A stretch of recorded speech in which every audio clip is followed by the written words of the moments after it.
దోసపిండితో దోశలు, పునుగులు, పొంగనాలు, ఊతప్పం ఇలా ఎన్నో రకాలు బ్రేక్ఫాస్ట్లు చేయొచ్చు. మీరైతే ఇంకా ఏం వెరైటీ చేస్తారో కామెంట్ చేయండి. పిల్లలు ఇంట్లో ఉన్నప్పుడు చాలా వెరైటీస్ అడుగుతారు.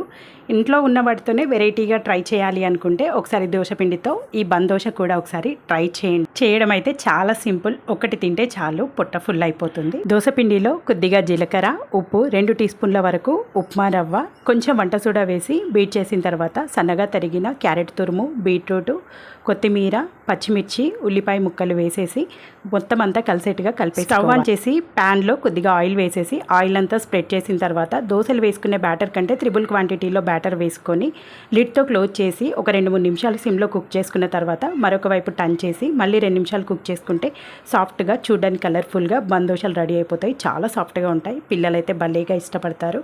నచ్చితే కనుక లైక్ చేయండి. కొబ్బరి చట్నీలో చాలా బాగుతాయి. ఇలాంటి వీడియోస్ కోసం ఛానల్ని సబ్స్క్రైబ్ చేయండి.